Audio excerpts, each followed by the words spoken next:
Hello, everybody. My name's Ricky Riccardi, and I am the Director of Research Collections for the Louis Armstrong House Museum. And I'm author of two books on Louis Armstrong, Heart Full of Rhythm and What a Wonderful World. And I've produced multiple Louis Armstrong reissues for Universal, for Sony, for Mosaic Records. I'm all Armstrong all the time. And your question might be why?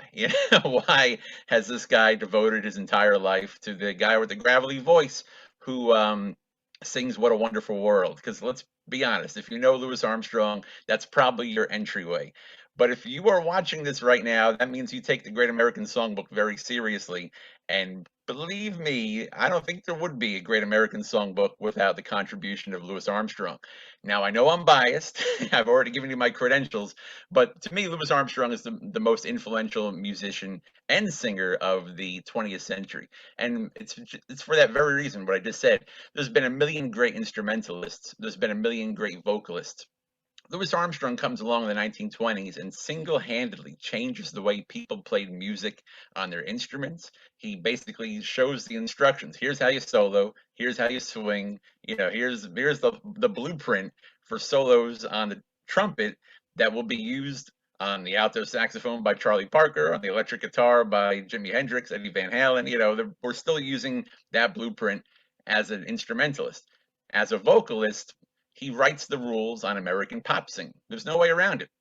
The best way to experience Louis Armstrong is to experience him in context. Go to YouTube, go to any 1920s playlist, and don't even go to the jazz playlist. Listen to the pop music of the 1920s.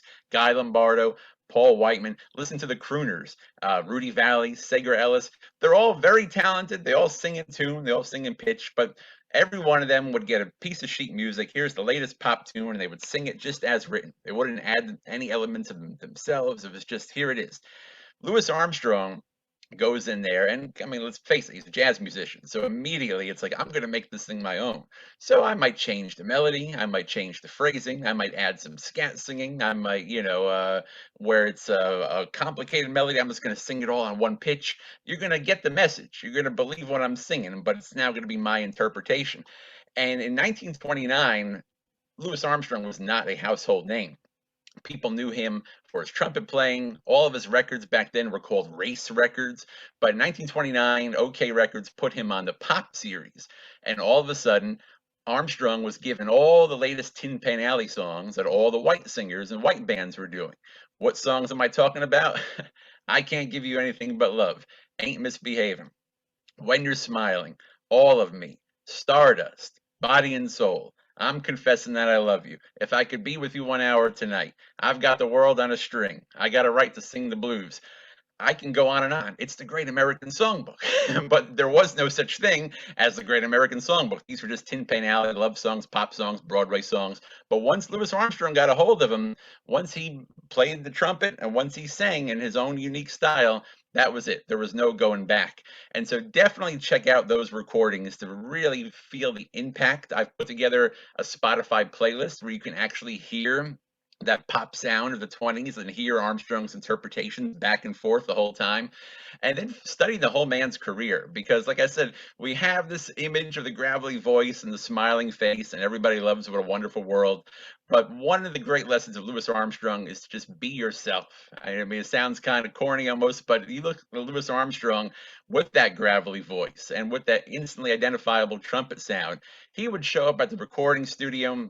There'd be a big band waiting for him. The next time there might be the Dukes of Dixieland. The next time there might be Ella Fitzgerald. The next time might be Oscar Peterson. The next time might be Dave Brubeck. Here's a Hello Dolly. Here's a big band. Here's strings. Here's whatever. And he's always himself. He's instantly identifiable. You know it's Louis Armstrong. And that's something I think everybody should strive for. Have a sound, have a personal thing that when people know within a few seconds, it's like, oh, I know who I'm listening to. This person's great. And there's a reason, I think, why Louis Armstrong, born in 1901, is still being talked about 120 years later. God bless his contemporaries. I'm sorry, they're all great and you should check them out. But the people from his era, whether it's Al Jolson, Eddie Cantor, even great jazz musicians, Vic Spiderbeck, Duke Ellington. They're all wonderful, and you should definitely study them, but they're not household names. And Louis Armstrong, I mean, his house is a museum.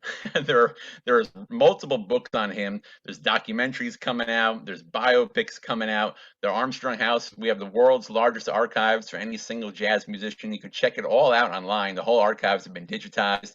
We're opening up a new Louis Armstrong Center later this year. It's going to be directly across the street from the Armstrong House.